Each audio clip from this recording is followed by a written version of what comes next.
Hello students, let's see this question. The question says that for an ideal solution the correct option is, ideal solution के लिए कौन सी बात सही है. ठीक है, आइडियल सॉल्यूशन के लिए कौन सी बात सही है. तो आप जानते हैं आइडियल सॉल्यूशन की प्रॉपर्टीज आपने को समझनी है. Basically properties of ideal solution. Ideal solution वो सॉल्यूशन होते हैं जो राउल्ट्स लॉ को फॉलो करते हैं. किसको फॉलो करते हैं? राउल्ट्स लॉ को फॉलो करते हैं. अब आइडियल सॉल्यूशन के लिए क्या क्या प्रॉपर्टीज होती हैं वो आप जानते हैं. देखिए, डेल्टा एस ऑफ मिक्सिंग क्या 0 होता है? तो एक बार देख लेते हैं. आइडियल सॉल्यूशन के लिए प्रॉपर्टीज अगर बात करें, प्रॉपर्टीज आइडियल सॉल्यूशन के लिए डेल्टा एस ऑफ मिक्सिंग ये वैल्यू चाहे आइडियल हो चाहे नॉन आइडियल सॉल्यूशन हो, delta S of mixing always greater than 0, that is positive. क्यों पॉजिटिव क्यों होती है भाई? क्योंकि दो सॉल्यूशन को मिलाओगे तो वॉल्यूम बढ़ जाएगा. वॉल्यूम बढ़ने की वजह से मॉलिक्यूल जो हैं उनको रेंडमली मूव करने के लिए ज्यादा स्पेस मिलेगा. इस वजह से रेंडमनेस बढ़ जा रही है. इसकी वजह से क्या कहेंगे? एंट्रोपी बढ़ जा रही है. तो इसलिए एंट्रोपी क्या है? पॉजिटिव है. दूसरी बात delta we of mixing. Delta we of mixing जो होता है वो 0 होता है. किसके लिए? आइडियल सॉल्यूशन के लिए. आइडियल सॉल्यूशन के लिए डेल्टा वी ऑफ मिक्सिंग क्या होगा? 0 होगा. अगर 100 ml एक 100 ml एक सॉल्यूशन है और साथ में एक और 100 ml सॉल्यूशन है, अगर वो दोनों आइडियल सॉल्यूशन बनाते हैं तो दोनों को मिलाने पर 200 ml बन जाएगा.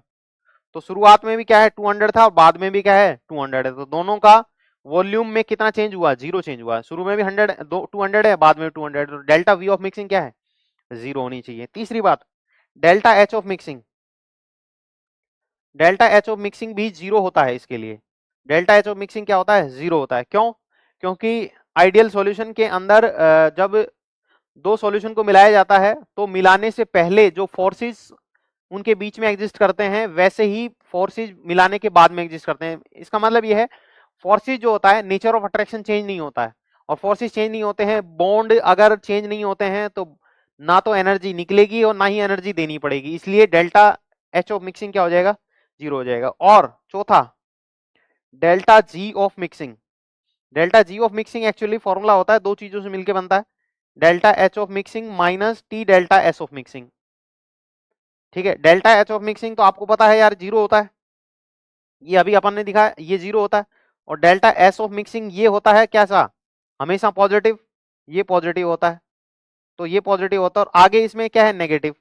तो पॉजिटिव टर्म नेगेटिव से टकराएगी तो ओवरऑल आंसर क्या आएगा? नेगेटिव. तो इसका मतलब डेल्टा जी ऑफ मिक्सिंग क्या होना चाहिए? नेगेटिव होना चाहिए. तो ये प्रॉपर्टीज होगी. अब देखिए ऑप्शन में डेल्टा जी ऑफ मिक्सिंग 0 होता है, नहीं, ये वाली बात भी गलत हो गई. ठीक है, डेल्टा वी ऑफ मिक्सिंग 0 के बराबर होता है, नहीं होता है. इसने कहा है, हमें पता है होता है, तो ये वाली बात भी गलत हो गई. डेल्टा एच ऑफ मिक्सिंग 0 होता है, ये वाली बात बिल्कुल सही है. ठीक है, डेल्टा जी ऑफ मिक्सिंग 0 होता है, नहीं, डेल्टा जी ऑफ मिक्सिंग कैसा होता है?